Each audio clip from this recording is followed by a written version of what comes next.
Welcome back to Mass Appeal. From driving to work to watching this very program, we're always using energy, but we're always paying for it too. And today we're joined by Dylan Bond. He's the owner of Bond Financial Services. He's going to tell us what gas prices mean to our energy savings. Dylan, pleasure to have you here. It's good to be here. Now, we're talking today about natural gas.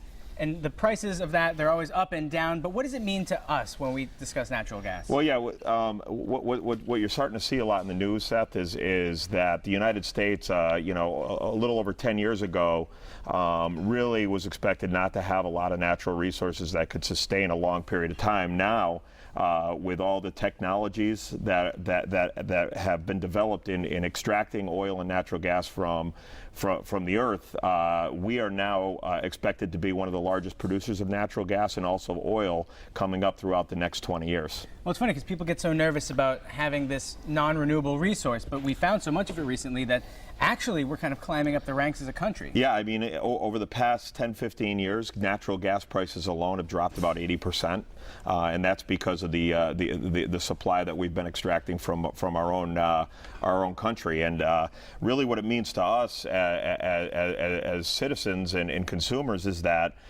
if the price of oil and natural gas goes down due to the fact that we have our own supply, then the cost of building, manufacturing goods, the cost of transporting goods, all of those costs will go down as well, and that will potentially create, obviously, more jobs, but also steady or lower prices. And there are so many things that are dependent on those prices of natural gas and other resources too. You know, it's not only the gas you fill your tank with, because that's different from natural gas, right? But there's energy costs, there's heating costs, there's all of these different costs. I mean, basically everything we touch and everything we do in some way, shape, or form, you can trace it back to a reliable energy source. And as of right now, oil is probably the most dominant energy source, but natural gas is really making a play for that position.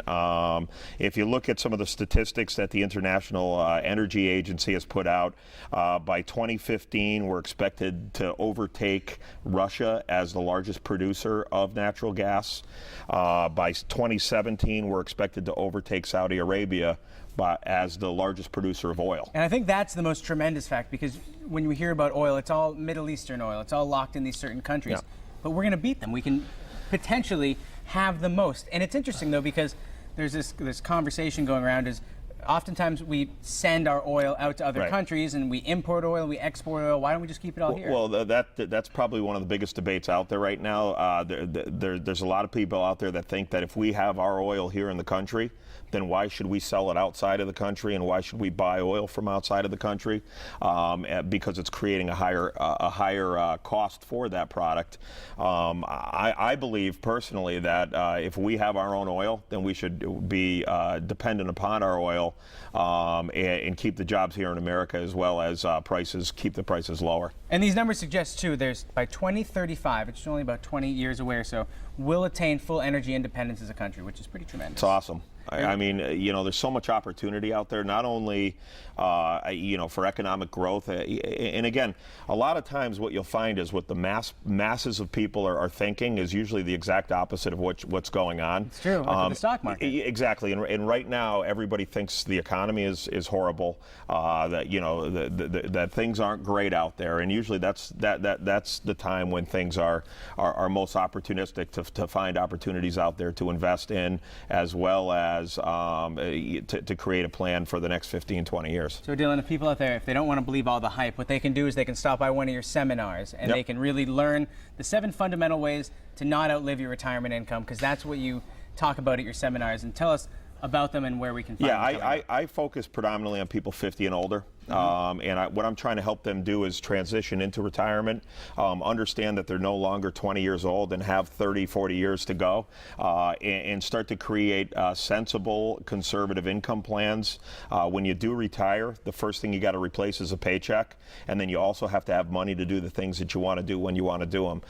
We do the seminars on a weekly basis. We've got one next week at Crestview Country Club for the golfers out there. It's not just a dinner. You can play some golf, It's too. it's going to be a good time.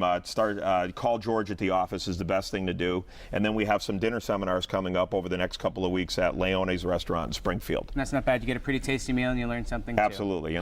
The bottom line is if you're 50 and older and you have questions or concerns about your current retirement plan, I welcome you to come. I'm not going to try to push you into anything or sell you anything at that point. It's just an informational seminar. Well, Dylan, we appreciate having you here. Good to be always here. a pleasure. And you can visit bondfinancialservices.net or give them a call, 413-754-4747. Just let Dylan and his staff take the steps to secure your financial future.